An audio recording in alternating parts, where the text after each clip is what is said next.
अभंगुरतनुत्विषां वलयिता शतैर्विद्युतां कलिन्दगिरिनन्दिनी तटसुरद्रुमालम्बिनी मदीयमतिचुम्बिनी भवतु कापि कादम्बिनी।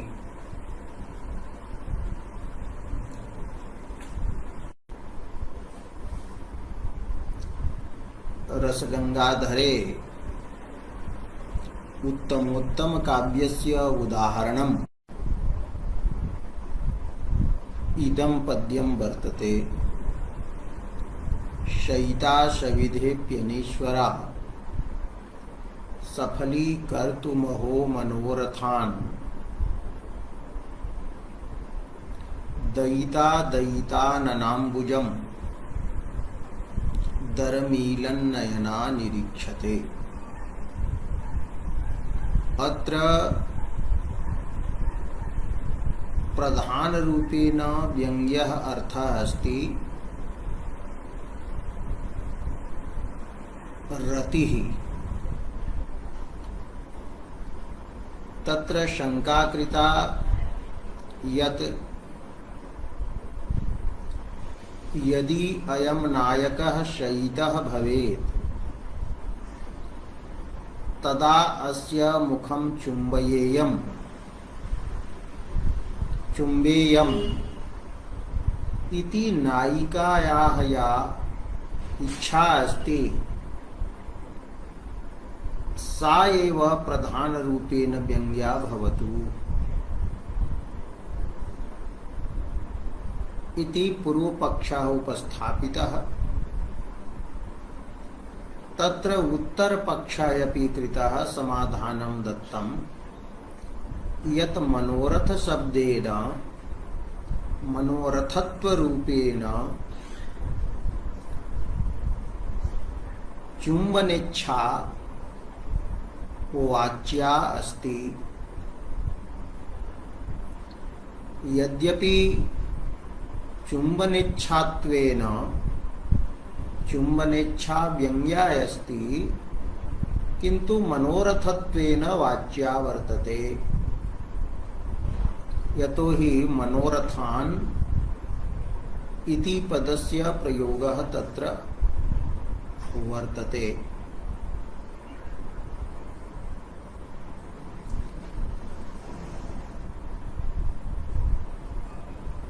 आलंकारिकानां सिद्धान्तः अस्ति यत् केनापि प्रकारेण सामान्येन विशेषेण वा अभिधया अस्पृष्टः यः अर्थः भवति स एव चमत्कारी भवति।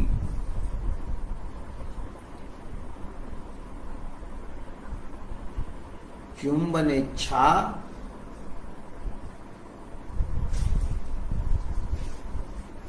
इच्छात्वेन सामान्येन मनोरथत्वेन सामान्येन मनोरथपदेन अत्र अभिधायाः विषयः भवति। अतः नायिका निष्ठा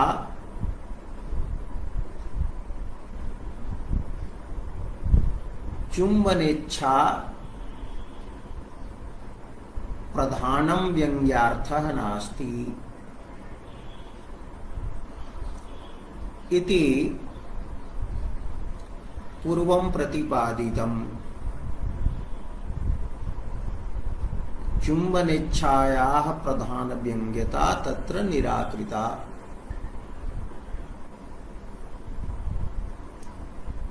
अद्य पुनः अपरः पक्षः उपस्थाप्यते। पूर्वपक्षः अस्ति लज्जा या वर्तते सा एव प्रधान व्यंग्यार्थः अत्र भवतु। यतो हि दरमीलन नयना इति उक्तम नायिकायाः विशेषणम्। नायिकायाः नयने ईषत् निमीलिते स्तः। तो ईशन निमीलन विशिष्ट नयना ऐसा नायिका वर्तते। तो नयन निमीलनम लज्जायाः कार्यम् अस्ति। अतः अनेन निमीलन रूपेण कार्येण अनुभावेन नायिकायां लज्जा व्यज्यते। नायिका लज्जिता अस्ति। अतः नायिकायां व्यज्यमानायाः लज्जायाः एव अत्र प्राधान्यं वर्तते। प्रधान व्यंग्यं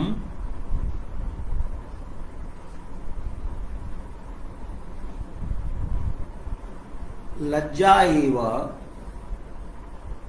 अस्ति। लज्जायाः एव अपरम नाम अस्ति त्रपा। तर्हि त्रपायाः एव प्रधान व्यंग्यता अत्र भवतु इति पूर्वपक्षः अस्ति। अस्य पूर्वपक्षस्य अपि निराकरणम् पंडितराजेन विधीयते। तत्र पंक्ति अस्ति एवं त्रपायाः अपि न प्राधान्येन व्यंग्यत्वम्। शयिता शविधे इति पद्ये प्रतिपाद्या या वर्तते नायिका तस्यां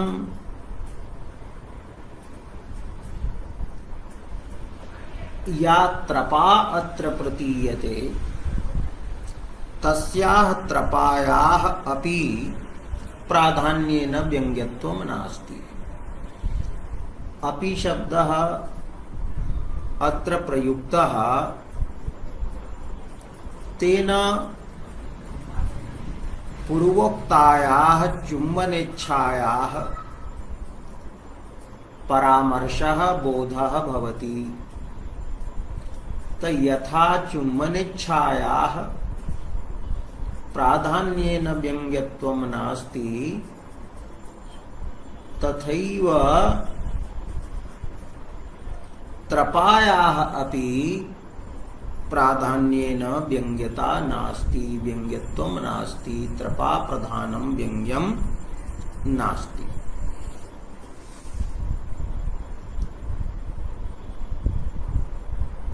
तर्हि प्रश्नः भवति किं कारणं वर्तते त्रपा एव प्रधान रूपेण व्यंग्या कथं नास्ति। तर्हि अग्रिमा पंक्ति ही वर्तते अनुवाद्यतावच्छेदकतया प्रतीतायां तस्यां मुख्य वाक्यार्थत्वा योगात्।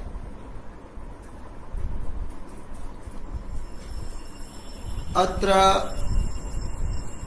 अनुवाद्यता शब्दः प्रयुक्तः।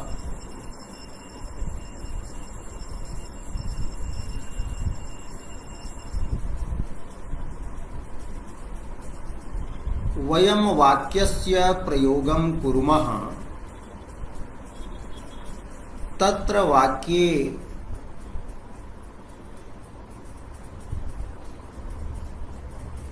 अथवा तेन बोध्ये वाक्यार्थे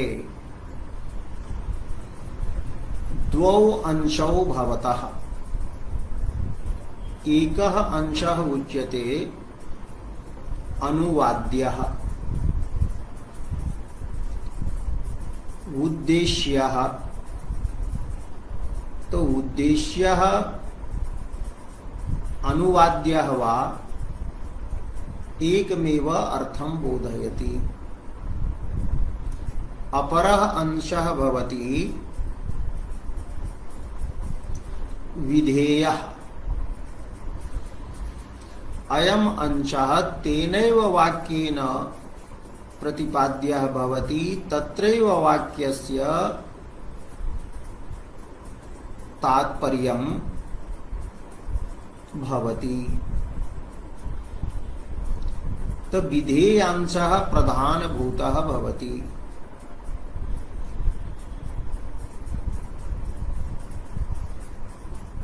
किम अनुवाद्यं वर्तते? अनुवाद्यता कस्मिन् अर्थे भवति? तर्हि उच्यते सिद्धे अर्थे अनुवाद्यता भवति, साध्ये अर्थे विधेयता भवति। पुनः एवं ज्ञातुं शक्यते, वक्ता वाक्यस्य प्रयोगं करोति, तत्र अनेकं पदं भवति। तो वाक्ये प्रयुज्यमानस्य पदस्य यः अर्थः वाक्य प्रयोगात् पूर्वमेव श्रोत्रा ज्ञातः भवति। वाक्य प्रयोगात् पूर्वमेव श्रोता जानाति। श्रोतुः बुद्धौ केनचित् प्रमाणेन यावान् अर्थः वाक्य प्रयोगात् पूर्वमेव सिद्धः भवति, स एव सिद्धः अर्थः अनुवाद्यः उच्यते, उद्देश्यः उच्यते। किंतु वाक्ये प्रयुज्यमानस्य यस्य शब्दस्य अर्थः वाक्य प्रयोगात् पूर्वं श्रोतुः बुद्धौ उपस्थितः न भवति, अपितु तेनैव पदेन वाक्यनिष्ठेन पदेन उपस्थितः भवति, सोऽर्थः विधेयः उच्यते। तर्हि एवं कल्पना कर्तुं शक्यते यत्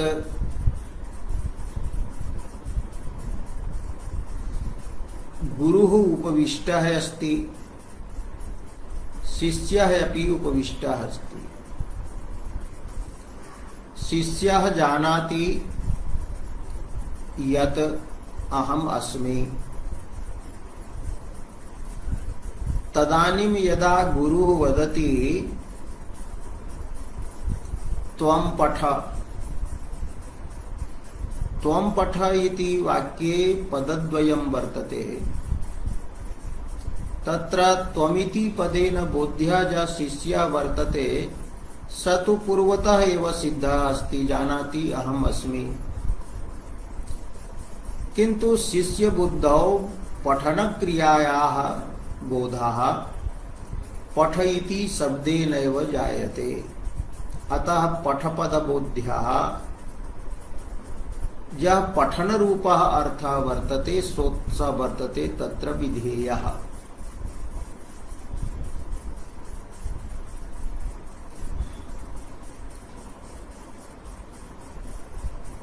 तर्हि सिद्धः अर्थः अनुवाद्यः उच्यते, उद्देश्यः उच्यते। साध्यः अर्थः पूर्वम् असिद्धः अर्थः श्रोतुः बुद्धौ अविद्यमानः अर्थः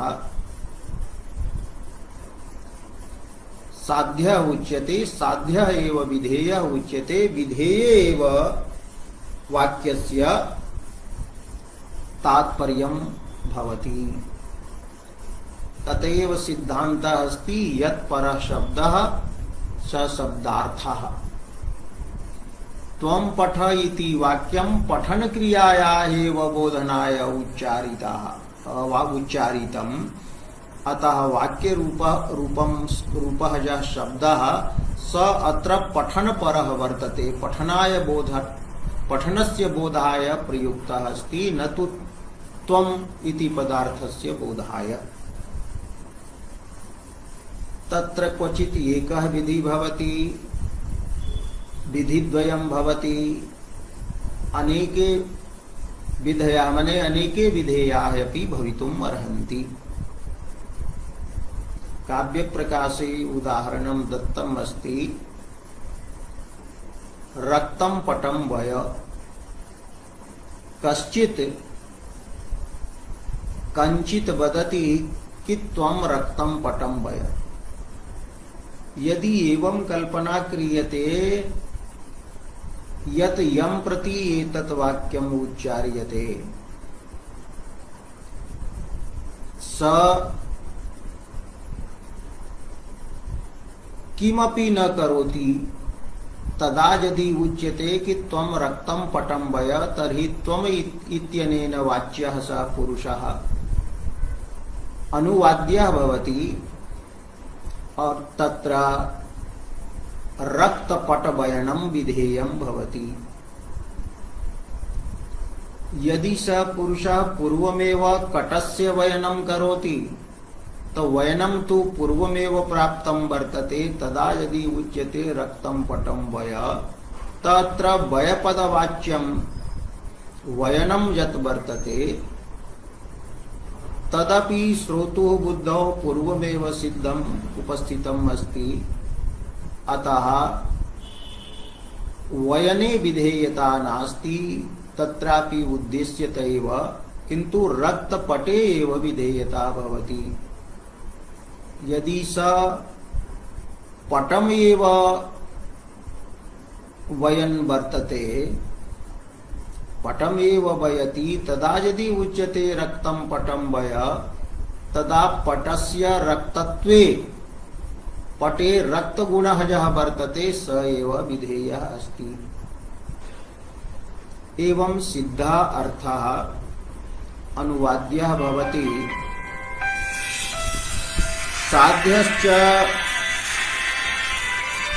साध्यश्च विधेयः भवति। इत्थम् अनुवाद्य पदेन सिद्धः अर्थः ग्राह्यः भवति। इदानीं प्रकृते आगम्यते।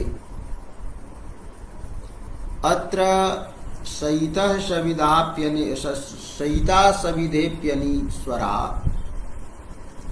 अत्र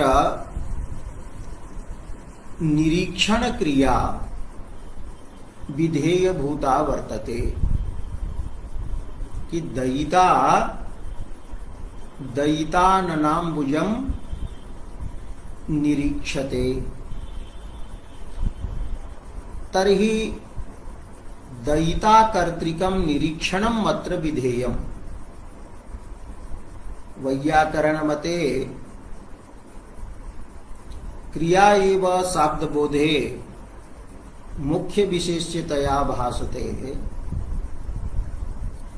अतः भावप्रधानमाख्यातम् इति कथनात् नागेशभट्टः निर्दिशति गुरुमर्म प्रकाशे। दयिताकर्तृकं निरीक्षणं यत्र विधेयम् अस्ति।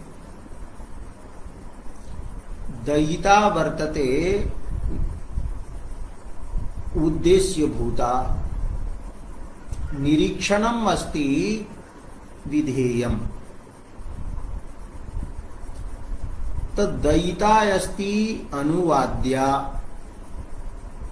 उद्देश्या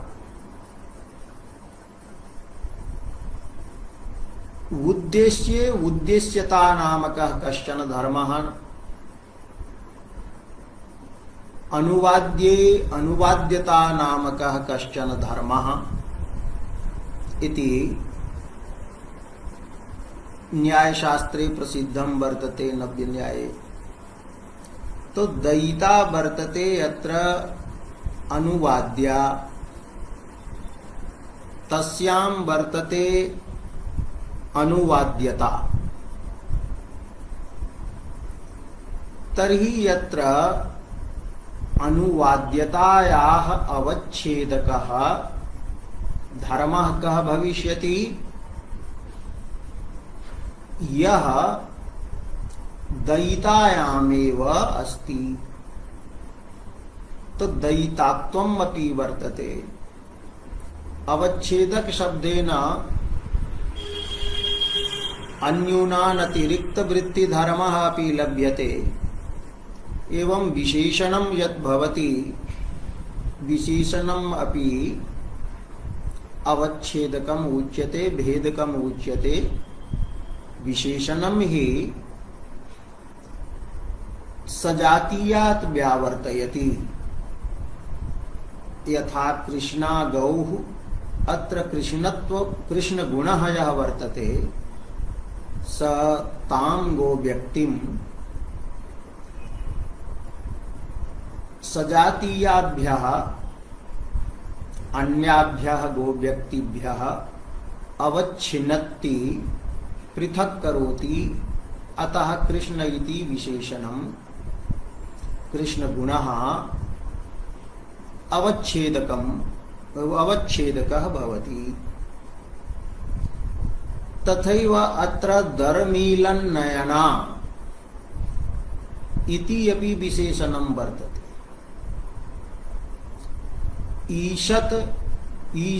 ईषन्निमीलत नयनस्य वैशिष्ट्यं नायिकायाम् अस्ति। तर्हि दरमीलन्नयनात्वरूपः धर्मः वाच्यः यः वर्तते दरमीलन्नयना इति पदेन दरमीलन्नयनात्वरूपः धर्मः अनुवाद्यायां नायिकायां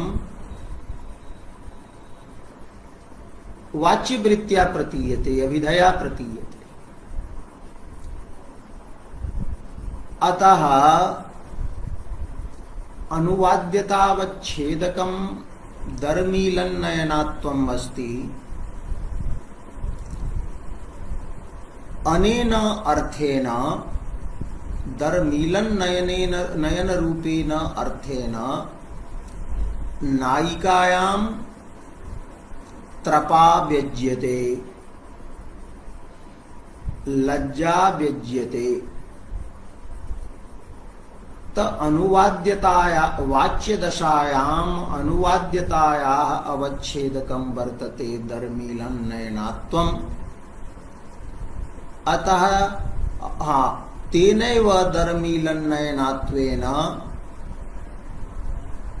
त्रपा अपि व्यञ्जनावृत्त्या नायिकायां प्रतीयते।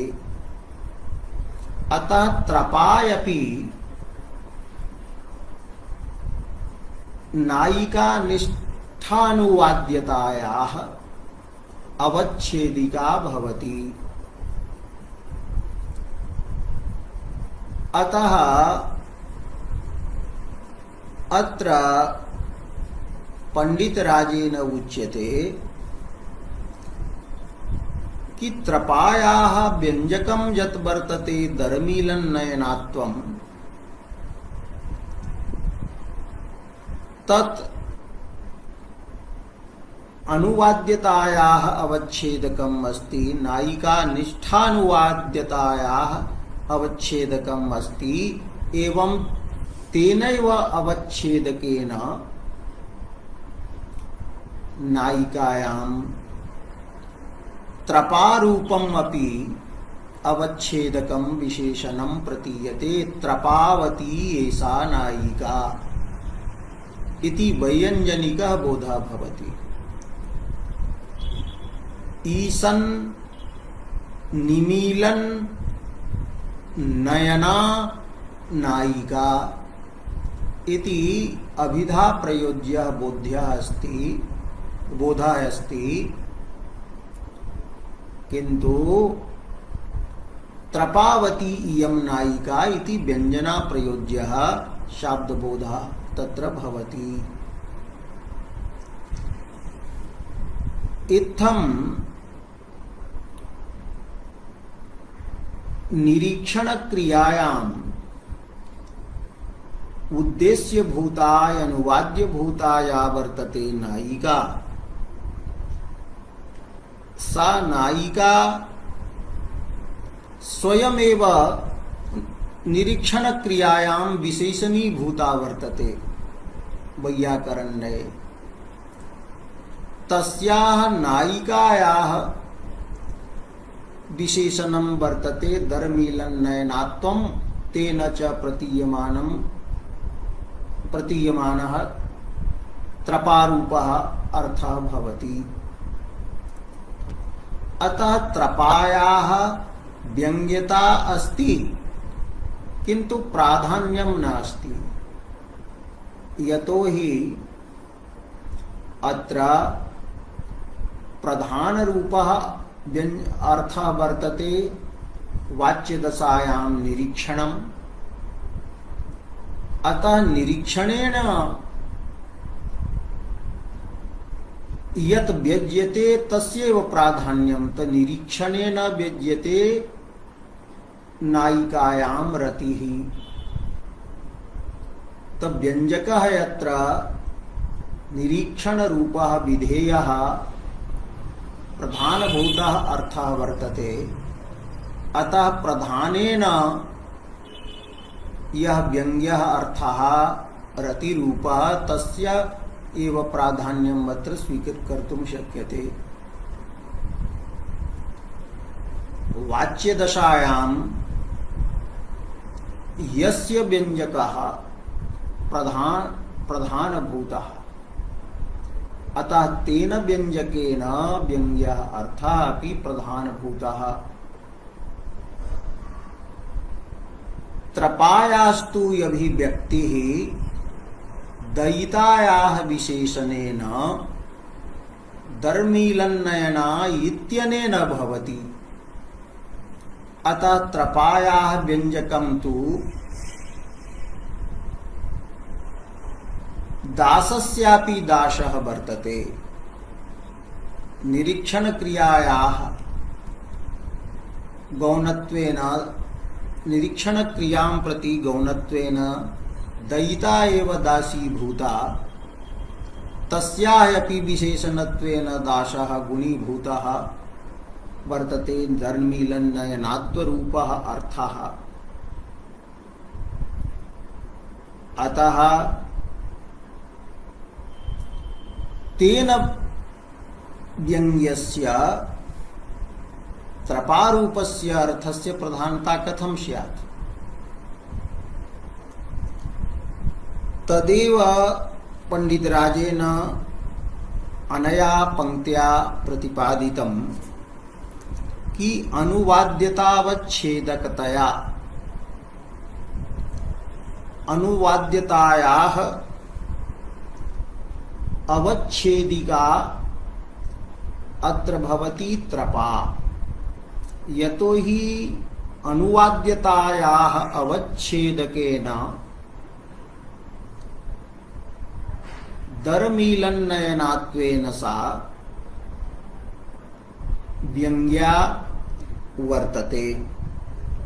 तो अनुवाद्यतायाः दयिता निष्ठानुवाद्यतायाः अवच्छेदकतया प्रतीतायां व्यञ्जनया बोधितायां व्यक्तायाम अभिव्यक्तायाम तस्याम तस्याम त्रपायाम लज्जायाम मुख्य वाक्यार्थत्वायोगात् मुख्य वाक्यार्थत्वस्य योगः संबंधः त्रपायां नास्ति, अर्थात त्रपा मुख्य वाक्यार्थः नास्ति। वाक्यार्थः कदाचन वाच्यः कदाचन व्यंग्यश्च लक्ष्यश्च। तत्रपायां व्यंग्य दृष्ट्या मुख्य वाक्यार्थता नास्ति, यतो हि वाच्य दृष्ट्या त्रपायाः व्यंजके दरमीलन्नयनात्वे मुख्य वाक्यार्थता नास्ति। वाच्य दशायां मुख्यार्थता तत्र न वर्तते, मुख्य वाक्यार्थता नास्ति। तो अनुवाद्यतायाः अवच्छेदकतया प्रतीतायां व्यक्तायां तस्यां मुख्य वाक्यार्थत्वस्य अयोगात् वाच्य दशायां यह मुख्यः अर्थः विधेयः अर्थः प्रधानभूतः, अतः तेनैव व्यंग्यः यः भवति अर्थः स एव तत्र प्रधानभूतः। वैयंजनिक वाक्यार्थत्वं तत्रैव भवति। एवं वाच्य दशायां योऽर्थः उद्देश्यभूतः, उद्देश्यतायाः विशेषणभूतः, उद्देश्य विशेषणभूतः, ततः अभिव्यक्तस्य अर्थस्य वैयंजनिक शाब्दबोधे प्राधान्यं न भवति। अतः अत्र निरीक्षण क्रियायाः विधेयत्वेन तया निरीक्षण क्रियया व्यज्यमाना या रतिः तत्रैव मुख्यार्थत्वं वर्तते। अतः त्रपायाः अपि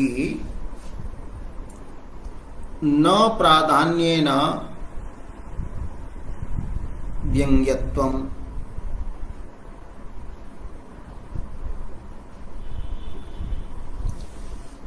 अत्र पुनः पूर्वपक्षः वदति कि एवं कर्तव्यम् दरमीलन नयना इति न वक्तव्यम्। दरमीलन नयनं निरीक्षते इति यदि क्रिया विशेषणं विधीयते, दरमीलन नयनत्वं यदि क्रियायाः विशेषणं विधीयते तर्हि निरीक्षण क्रिया निष्ठा या विधेयता वर्तते तस्याः अवच्छेदकं दरमीलन नयनत्वं भवति।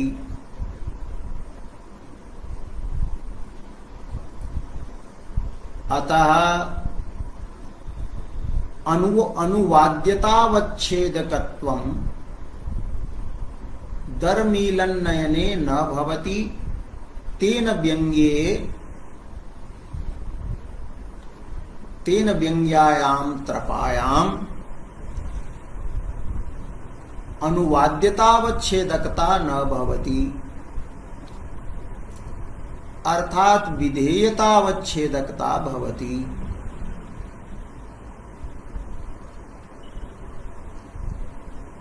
अतः त्रपायां तद व्यंजके दरमीलन्नयनात्वे च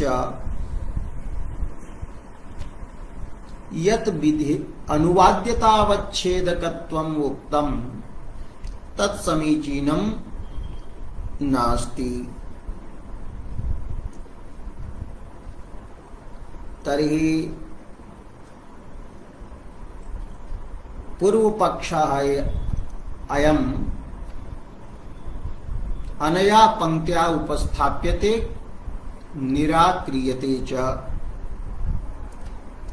तन्न च धर्मीलन्नयनात्व विशिष्ट निरीक्षणं विधेयम् अथवा धर्मीलन्नयना इति विधेयकोटौ एव प्रविशतु तथैव पाठः भवतु धर्मीलन्नयना निरीक्षते। तर्हि यत्र धर्मीलन्नयनात्वस्य सिद्धत्वाभावेन तत्रापि विधेयता कल्पनीया। अतः नायिकानिष्ठं यद्धर्मीलन्नयनात्वं तेन विशिष्टं निरीक्षणम् अत्र विधेयम् इत्यपि अर्थः। अथवा धर्मीलन्नयनम् इत्यपि कर्तुं शक्यते, किन्तु मूल पंक्तौ धर्मीलन्नयनात्व इति शब्दः वर्तते। अतः पाठः तथैव स्वीकरणीयः धर्मीलन्नयना निरीक्षते। किन्तु विधेयता स्वीकरणीया न केवले निरीक्षणे अपितु धर्मीलन्नयनात्व विशिष्टे निरीक्षणे विधेयता भवतु।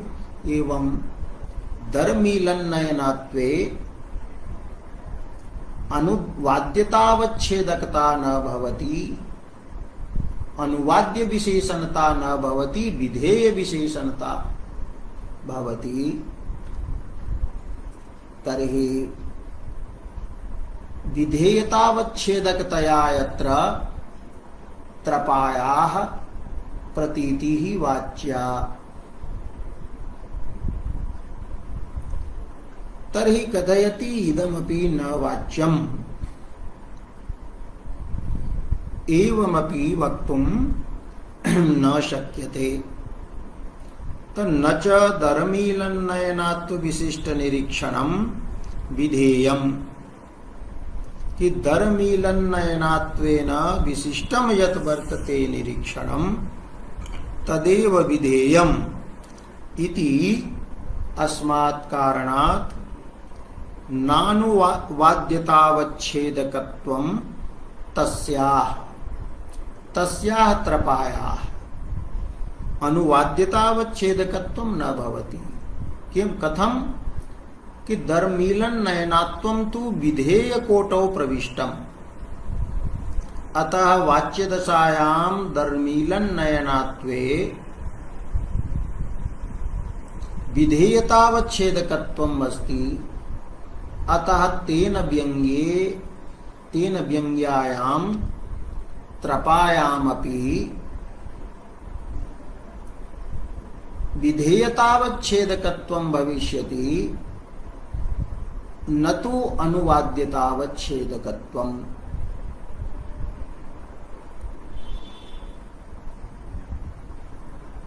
न च धर्मीलन्नयनात्व विशिष्ट निरीक्षणं विधेयम् इति कारणात् नानुवाद्यतावच्छेदकत्वं तस्याः त्रपायाः वर्तते इति न च वाच्यम् इति एवं न वक्तव्यम्।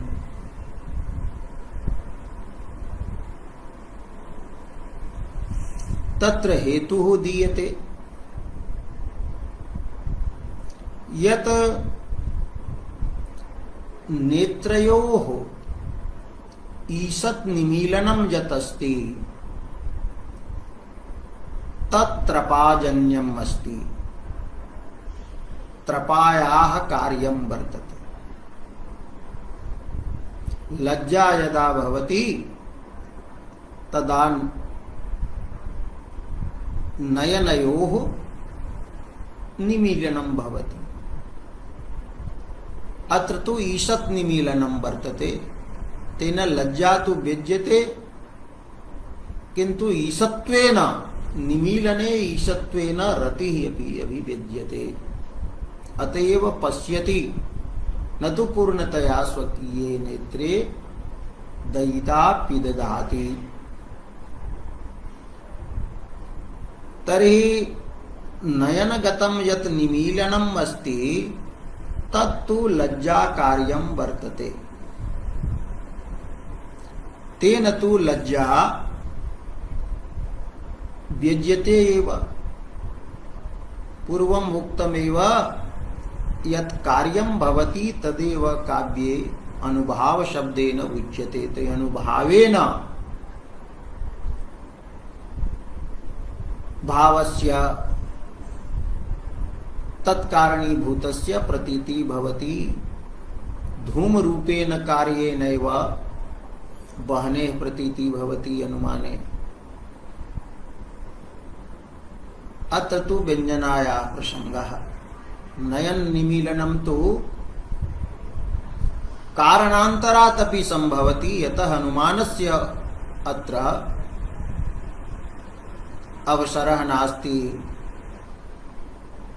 नेत्र निमीलनं हि लज्जया एव भवति इति नास्ति, अन्यदपि कारणं भवति नेत्र निमीलनस्य। नेत्रे किमपि पतितं भवेत् अथवा ईषद् भयं भवेत्, किन्तु प्रकरणवशात् अत्र त्रपा व्यज्यते। अतः नेत्रगतं निमीलनं त्रपायाः व्यञ्जकम् अस्ति, यतो हि नेत्र निमीलनं त्रपायाः कार्यं वर्तते। किन्तु भवता पूर्वपक्षिणा उक्तं यत् दरमीलन नयनात्व विशिष्टं निरीक्षणम् अत्र विधेयम्। तर्हि दरमीलन नयनात्व विशिष्ट निरीक्षणं यत् वर्तते एतत् त्रपायाः कार्यं नास्ति, केवलायाः त्रपायाः कार्यं नास्ति, अपितु रतेः कार्यं वर्तते। रतेः अपि अत्र कार्यता अस्ति। रतिः अस्ति नायिकायाम्, अतएव निरीक्षणं भवति। तो दरमीलन नयनात्वेन विशिष्टं यत् निरीक्षणं वर्तते तत्तु रतेः कार्यम् अस्ति, अतः तेन रतेः एव अभिव्यक्ति भवति। अतएव अग्रे उच्यते, अग्रिमं वाक्यम् अस्ति, एवमपि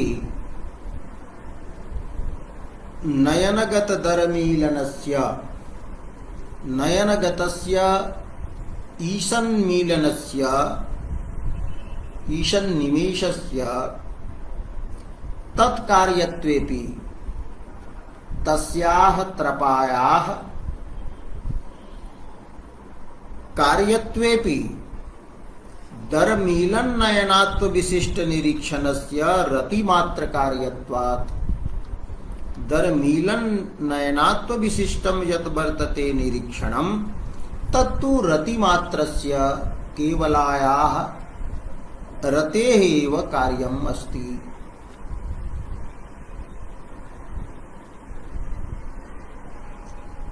अतः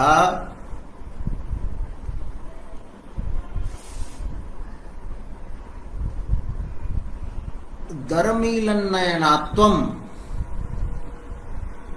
तत्र निरीक्षणे विशेषणीभूतम्। अतः तेन विशेषणेन विधेयतावच्छेदकं यत् वर्तते तेन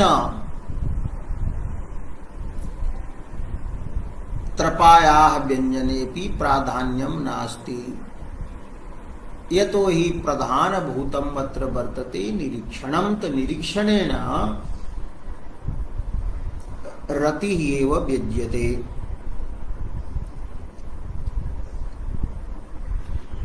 यदि एवं उच्यते यत्र पायाः एव मुख्यत्वम् अस्ति, दर्मीलन्नयनात्वम् एव मुख्यतया विधीयते, तदपि न समीचीनम्। यतोहि यदि त्रपायाः एव व्यङ्ग्यता प्रधान रूपेण प्रतिपिपादयिषिता भवेत्, प्रतिपादयितुम् अभिष्टा भवेत् कवेः, तदा निरीक्षते इति पदम् यदस्ति तस्य प्रयोगं न कुर्यात्। तो कविना एतदेव न उक्तं सहिता सविधेप्यनीश्वरा सफलीकर्तुमहो मनोरथान् दयिता दयिताननाम्बुजम् दर्मीलन्नयना विराजते। तो दर्मीलन्नयना विराजते इति यदि यदा उच्यते तर्हि दर्मीलन्नयनात्वम् मुख्य रूपेण विधेयं स्यात्। तर्हि तेन व्यङ्ग्यायाः त्रपायाः प्राधान्यं वक्तुं शक्येत, किन्तु एवं नास्ति, निरीक्षते इति उक्तम्। तदेव अग्रे लिख्यते त्रपायाः एव मुख्यत्वेन व्यङ्ग्यत्वे, लज्जायाः एव मुख्यत्वेन व्यङ्ग्यत्वे विवक्षिते सति निरीक्षणोक्तेः, निरीक्षते इति पदेन निरीक्षणक्रियायाः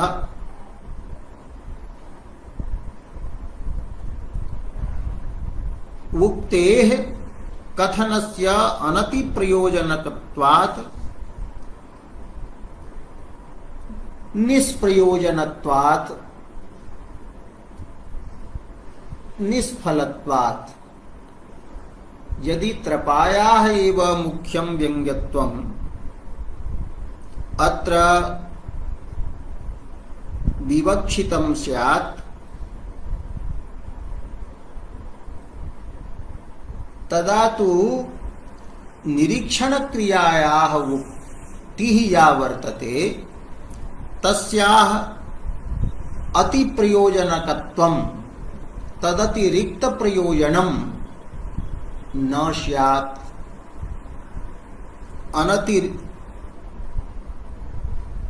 प्रयोजनकत्वापत्तेः निरीक्षणोक्तिः अनतिप्रयोजनका स्यात्, तदतिरिक्त प्रयोजनरहिता स्यात्। अतः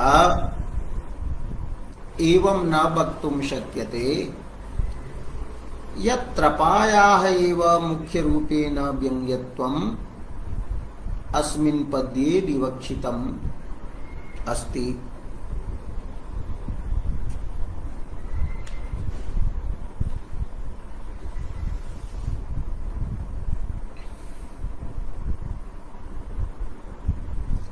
यथा वाच्यदशायां यदि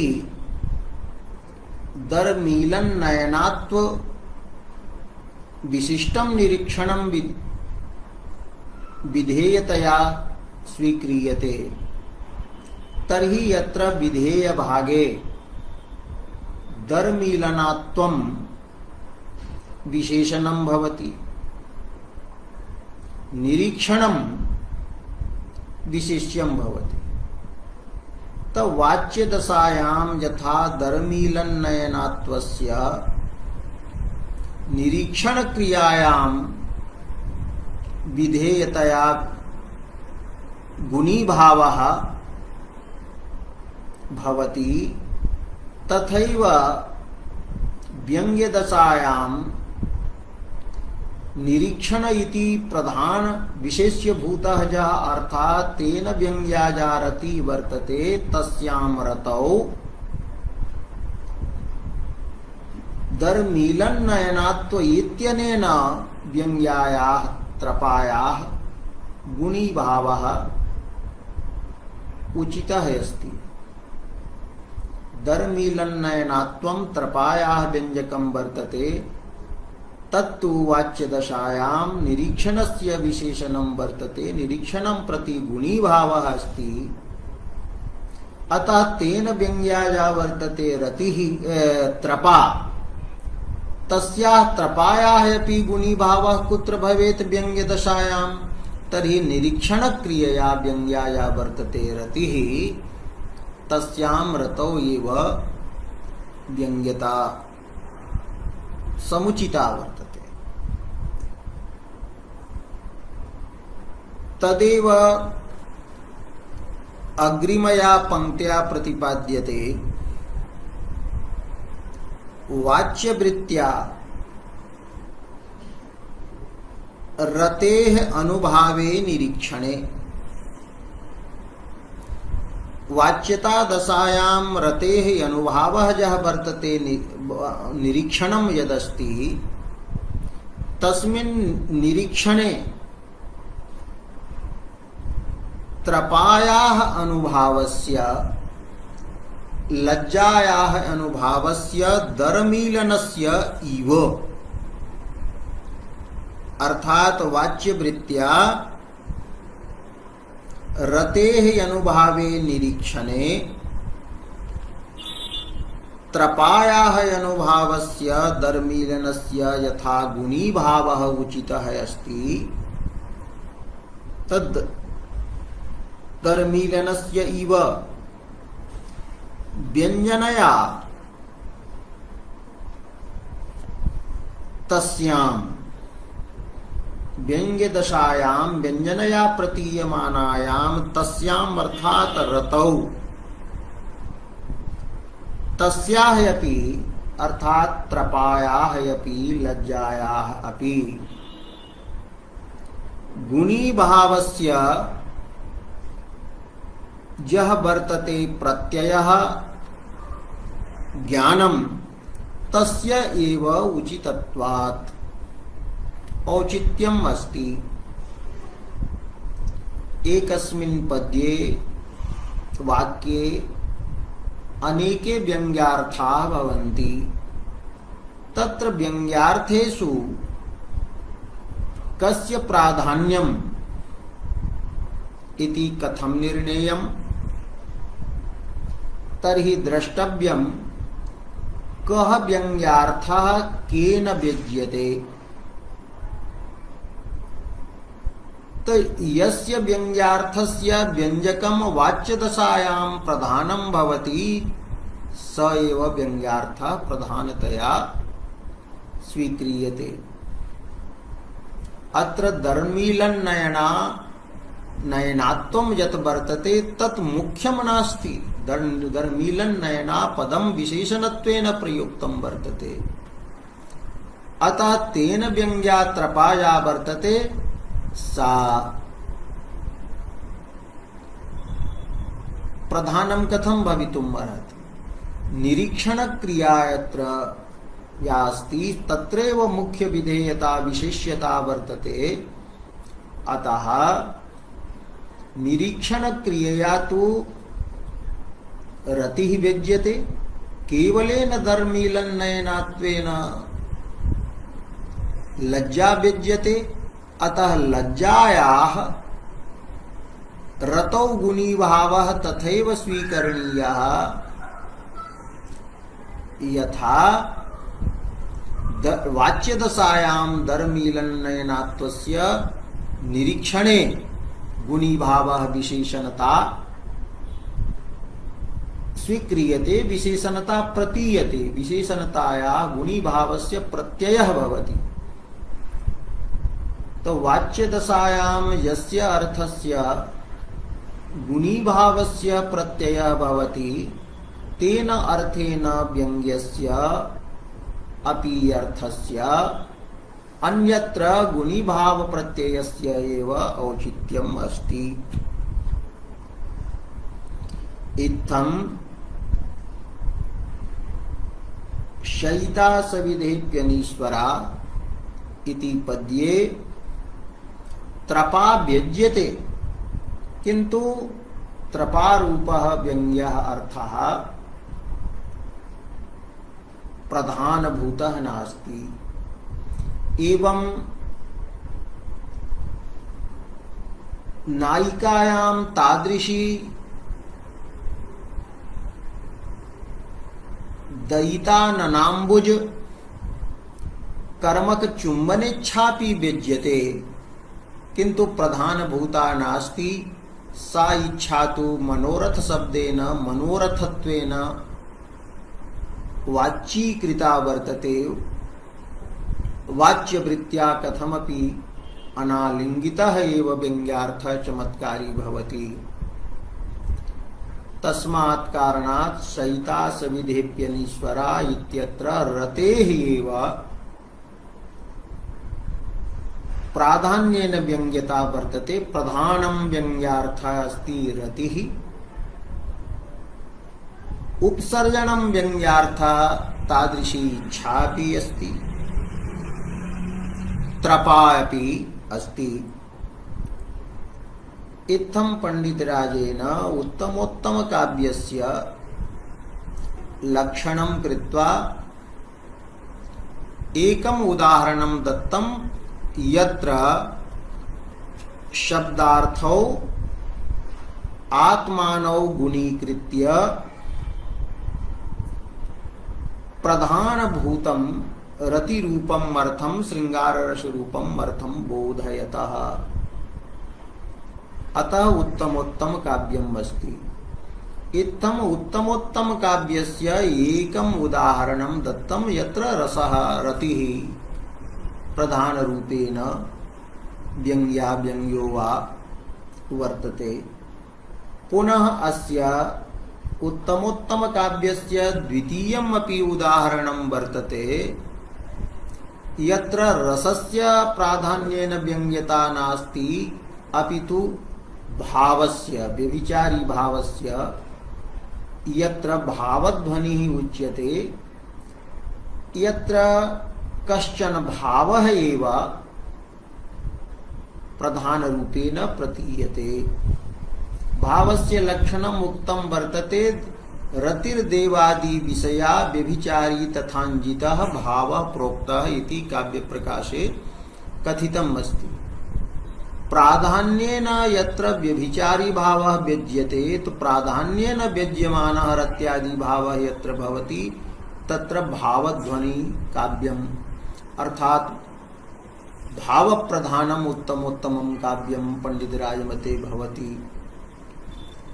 यत्र रतिः देवादि विषया वर्ण्यते, कि कस्यचित् भक्तस्य देवं प्रति रतिः वर्ण्यते, मुनिं प्रति गुरुं प्रति पुत्रं प्रति वा रतिः वर्ण्यते, तत्र अपि भावः स्वीकृतः भावध्वनिः। तर्हि भावध्वने उदाहरणं द्वितीयम् अस्ति, यथा वा इति, कि गुरुमध्य गता मया नतांगी निहता नीरजकोरकेन मंदम दरकुंडल तांडवम नतब्रो लतिकम माम अवलोक्य घूर्णिता शीत।